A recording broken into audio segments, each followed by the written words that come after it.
नमस्कार, जय श्री कृष्ण। राधे राधे। जब व्यक्ति अपनी ध्यानस्थ अवस्था में होता है तो ध्यानस्थ अवस्था में होने के बाद जब उसकी सुषुम्ना जागृत हो जाती है और सुषुम्ना में उसकी श्वास चलने लगती है तो व्यक्ति ऐसा बोलते हैं कि जो व्यक्ति जो चाहता है वो कर लेता है। यानी अगर उसके अंदर ऐसी इच्छा हुई कि यहाँ पे महल का निर्माण हो जाना है तो महल का निर्माण हो जाता था। सुषुम्ना अवस्था में जो भी कही हुई बात है वो सच हो जाती है। ऐसा बोला जाता है कि उस समय के टाइम पे हर वाक्य ब्रह्म वाक्य हो जाता है। उस समय हर कही हुई बात सच हो जाती है। उसको वो सुषुम्ना में स्थिति में होने के अंदर होता है। यानी उसका कहा हुआ हर वाक्य ब्रह्म वाक्य हो जाता है। वो जो सोचता है वो हो जाता है। अब आप इसको इस तरह से समझिए कि कोई भी चीज के अंदर पहले के जो ऋषि मुनि हुआ करते थे उनको बड़े बड़े राजा महाराजा बुलाया करते थे और उनसे आशीर्वाद लिया करते थे। जब आशीर्वाद लिया करते थे तो वो महर्षि लोग और जो साधु संत लोग हैं वो राजा को बोलते थे आयुष्मान भव और दीर्घायु भव, पुत्रवती भव। यानी उनको मालूम होता है कि इनका बोला हुआ हर वाक्य ब्रह्म वाक्य है। अब आप ये समझिए कि वो साधु संत या महात्मा, चाहे आप रामायण देख लो, महाभारत देख लो या कोई भी जगह पे जहाँ पे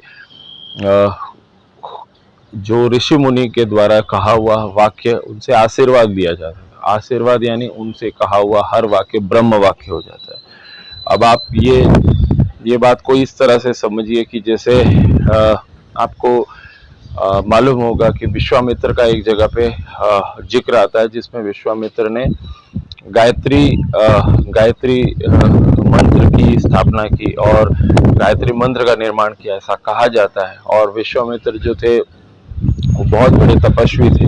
उनके पास एक व्यक्ति आया और उसने बताया कि वो मरने वाला है और बोला कि उसको पहले उससे आशीर्वाद दिया विश्वामित्र से। विश्वामित्र ने उसको आशीर्वाद दिया कि आयुष्मान भव और उस तरह से आशीर्वाद दिया। उसके बाद उन्होंने बोला कि आपने मुझे आशीर्वाद दिया है और मैं मरने वाला हूँ और मुझे सशरीर स्वर्ग जाना है।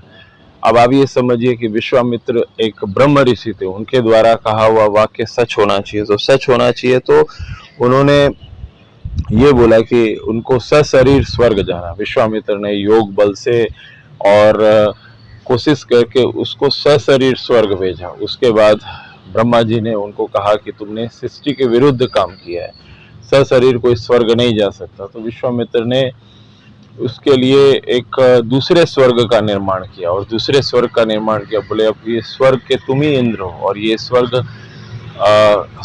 में तुमको उसको सशरीर भेजा।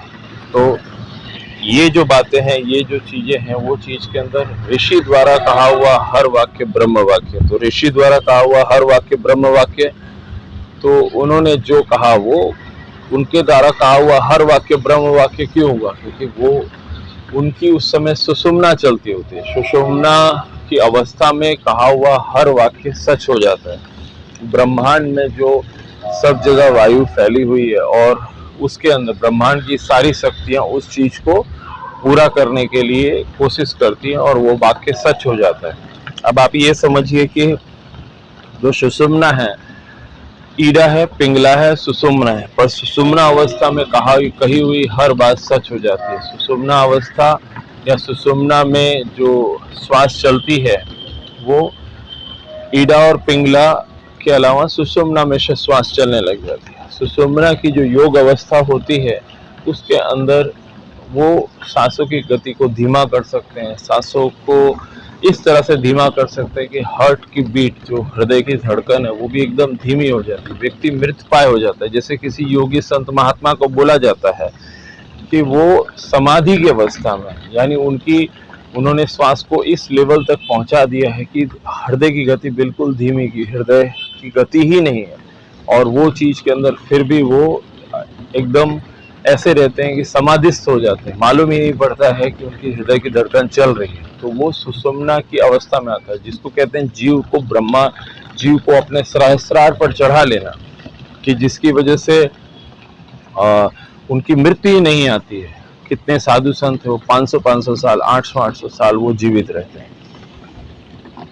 हमारी सनातन संस्कृति को नमन है। ऐसे साधु संत हमारी भारत धरती पे हुए हैं और बड़े बड़े विदेशों से लोग आते हैं उनके दर्शन के लिए कि उनसे आशीर्वाद लें। हरे कृष्णा, जय श्री कृष्ण, राधे राधे, ओम नमः शिवाय, हरि ओम हरि ओम हरि ओम हरि ओम।